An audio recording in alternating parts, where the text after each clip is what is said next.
صلی اللہ علی محمد صلی اللہ علیہ وسلم۔ اعوذ باللہ السمیع العلیم من الشیطان الرجیم، بسم اللہ الرحمن الرحیم، والصلاة والسلام علی رسولہ الکریم، اما بعد۔ بخاری شریف کتاب الوتر آج ہم شروع کریں گے انشاءاللہ تعالی۔ کتاب الوتر جو ہے اس میں نماز وتر کے مسائل کچھ نہ کچھ کسی حد تک ہم دیکھیں گے انشاءاللہ۔ پہلا باب ہے ما جاء فی الوتر، نماز وتر کا بیان۔ اچھا، آگے بڑھنے سے پہلے کچھ چیزیں ہم سمجھ لیں کہ وتر کے معنی کیا ہیں۔ وتر کے معنی ہوتے ہیں طاق عدد کے، جسے ہم انگلش میں کہتے ہیں آڈ نمبر، اور ایک معنی کے ہیں کہ فرد واحد، ایک تنہا، جیسے حدیث میں آتا ہے، صحیح مسلم کی حدیث ہے کہ ان اللہ وتر یحب الوتر، کہ اللہ وتر ہے اور وتر کو پسند کرتا ہے، یعنی اللہ تعالیٰ کو وتر پسند ہے۔ وتر نماز بھی شاید اس سے مراد ہو، لیکن آڈ نمبر جو ہے وہ اللہ تعالیٰ کو پسند ہے، اور اللہ نے اپنے لیے بھی آڈ نمبر پسند کیا، اور نبی صلی اللہ علیہ وسلم بھی اکثر کوئی کام کرتے تھے تو 3، 5، 7 اس طرح کے اعداد میں، جیسے دعا مانگتے تھے تو اس کو 3 دفعہ دہراتے تھے۔ اس طرح کی چیزیں ہمیں ملتی ہیں حدیث میں کہ گنتی میں آپ صلی اللہ علیہ وسلم جو ہیں وہ جو طاق عدد تھا اس کو پسند فرماتے تھے۔ تو وتر کا مطلب ہے نماز کو طاق کرنا۔ ساری نمازیں جو ہیں وہ 2 4 رکعتیں ہوتی ہیں سارا دن جو ہم پڑھتے ہیں، رات کے آخر میں 1 یا 3 رکعت پڑھ لیں تو سب نماز جتنی ٹوٹل رکعتیں ہوتی ہیں وہ سب کی سب طاق ہو جاتی ہیں، تو اس لیے اس کو وتر کہا جاتا ہے، کیونکہ یہ ساری نمازوں کی تعداد ہے اس کو وتر کر دیتی ہے، طاق کر دیتی ہے۔ وتر کی نماز اللہ تعالیٰ کے نزدیک اور نبی صلی اللہ علیہ وسلم کے نزدیک بہت اہم نماز ہے، اور یہ بھی ہم بخاری شریف کی شروع نہیں کر رہے بلکہ یہ ویسے اہمیت کے لحاظ سے بات کر رہے ہیں۔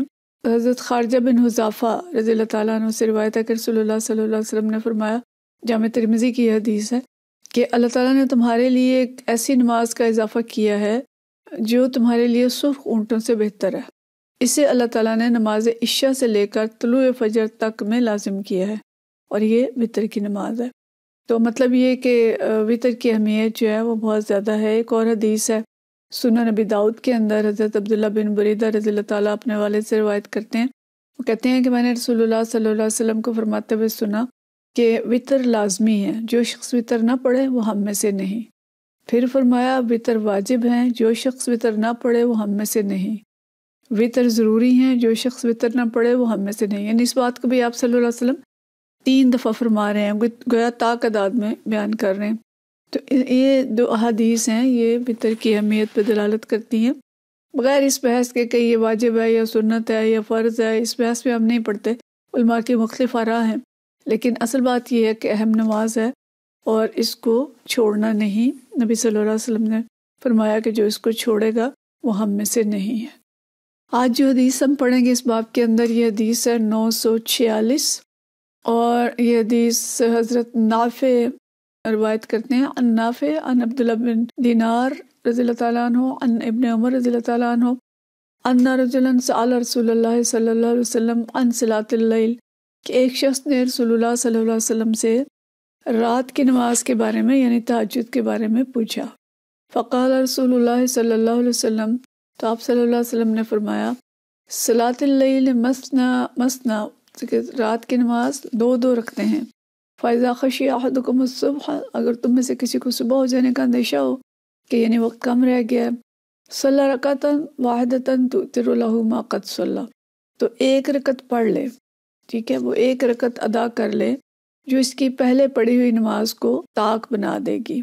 وعن نافع، اور نافع فرماتے ہیں، ان عبداللہ بن عمر کان یسلم بین رکعتین ورکعتین فی الوتر حتی یأمر ببعض حاجت، کہ عبداللہ بن عمر رضی اللہ تعالیٰ عنہ جو ہیں وتروں کی 2 رکعتوں اور آخری رکعت کے درمیان سلام پھیرتے تھے، یہاں تک کہ کسی کام کا حکم دے دیتے تھے۔ مطلب یہ کہ وہ 3 رکعتیں پڑھتے تھے، لیکن اس طرح پڑھتے تھے کہ 2 رکعتوں اور آخری رکعت جو ہے ان کے درمیان سلام پھیرتے تھے، یعنی الگ الگ پڑھتے تھے، 2 رکعت اور 1 رکعت، اور اس طرح اپنی پوری نماز جو ہے اس کو طاق بنا لیتے تھے۔ تو علماء یہ کہتے ہیں کہ جو وتر ہے اصل میں یہ ساری نمازوں کو تعداد کو طاق بنا دینے کا ایک نام ہے، اور اللہ تعالیٰ کو چونکہ طاق عدد پسند ہے اس لیے 1 رکعت یا 3 رکعت پڑھ کے تہجد میں تو رات کی آخری نماز جو ہے وہ وتر ہونی چاہیے، تاکہ سارے دن کی رکعتیں جو ہیں وہ وتر ہو جائیں۔ اور اگر کسی نے تہجد پڑھنی ہے تہجد تو تہجد کے وقت پڑھیں اس کو. اور بعض یہ کہتے ہیں کہ تہجد ہی کی نماز کو وتر کہا جاتا ہے. تو یہ مختلف بحثیں ہیں، لیکن جو بات ہے کہ وتر کی نماز جو ہے وہ لازم ہے اور ہمیں ضرور پڑھنی چاہیے. تو یہاں فرمایا نبی صلی اللہ علیہ وسلم نے کہ صلاۃ اللیل مثنی مثنی کہ رات کی نمازیں دو دو رکھتے ہیں. تو منشا یہ ہو سکتا ہے کہ ایک آدمی ایک تکبیر کے ساتھ کم از کم کتنی رکعتیں پڑھ سکتا ہے. تو اس لیے نبی صلی اللہ علیہ وسلم نے فرمایا کہ کم از کم 2 تو ہونی چاہیے، ورنہ ایک تکبیر تحریمہ سے 4 بھی پڑھ سکتا ہے، 6 بھی پڑھ سکتا ہے، 8 بھی پڑھ سکتا ہے. یہ رات کی تہجد کی بات ہے، لیکن کم از کم 2 رکعتیں تو لازم ہونی چاہیے. یعنی جو نمازیں ہیں وہ 2 رکعتیں کر کے نیت کرنی چاہیے. اور وتر جو ہوگا یا 1 ہوگا یا 3 ہوں گے. یعنی وتر ہیں تو 3 ہی، علماء یہ کہتے ہیں کہ ہیں تو 3 ہی، لیکن 1 سلام کے ساتھ یا 2 سلام کے ساتھ پڑھے جا سکتے ہیں، اس میں اختلاف ہے. اور عبداللہ بن عمر رضی اللہ تعالیٰ عنہ جو تھے وہ 3 رکعتیں پڑھتے تھے، لیکن اس طرح کے 2 رکعتیں پڑھ کے سلام پھیر دیتے تھے، اور کوئی ضرورت ہوتی تھی بیچ میں تو بات چیت بھی کر لیتے تھے، کوئی حکم دینا ہوتا تو وہ بھی دے لیتے تھے، اور پھر 1 رکعت پڑھ لیتے تھے. اور امام ابو حنیفہ جو ہیں وہ یہ کہتے ہیں کہ 3 رکعت جو ہوں گی وہ ایک ہی سلام کے ساتھ ہوں گی. جیسے عائشہ رضی اللہ تعالیٰ عنہ کی روایت ہے کہ نبی صلی اللہ علیہ وسلم 3 رکعت وتر پڑھا کرتے تھے. یعنی آپ الگ سے 2 اور 1 نہیں کرتے تھے، بلکہ 3 رکعتیں ایک سلام کے ساتھ پڑھتے تھے. تو آگے ہم پڑھیں گے حدیث کہ چاہے 2 اور 1 پڑھیں یا 3 پڑھیں، دونوں طریقے ٹھیک ہیں، لیکن علماء کے نزدیک یہ کہ رکھتے تو 3 ہی ہیں، چاہے 1 پڑھیں یا 2 اور 1 پڑھیں. تو بس یہ ہے کہ وتر کی نماز ضرور پڑھی جائے. اور یہ بھی آتا ہے کہ اگر وتر کی نماز چھوٹ جائے تو اس کو قضا کر لینی چاہیے. ابو سعید خدری رضی اللہ تعالیٰ عنہ کی روایت ہے، سنن دارقطنی کے اندر ہے، یہ بخاری کے حدیث میں نہیں پڑھ رہی. اور آپ صلی اللہ علیہ وسلم نے فرمایا کہ جو شخص وتروں سے سویا رہا یا بھول جائے تو صبح ہونے پر یاد آنے پر قضا کر لے. یعنی وتر کی نماز کی قضا ہوتی ہے. اور سفر میں بھی جب ہم ہوتے ہیں نماز قصر پڑھتے ہیں تو اس کے ساتھ بھی وتر پڑھے جاتے ہیں. یعنی سنت تو قصر میں نہیں پڑھی جاتی، قصر نماز میں فرائض پڑھے جاتے ہیں اور وہ بھی آدھے ہو جاتے ہیں جو 4 فرض ہوتے ہیں. مغرب کے 3 فرض 3 ہی رہتے ہیں، لیکن جتنے 4 رکعتیں ہوتی ہیں ان کی 2 ہو جاتی ہیں، لیکن وتر پڑھے جاتے ہیں.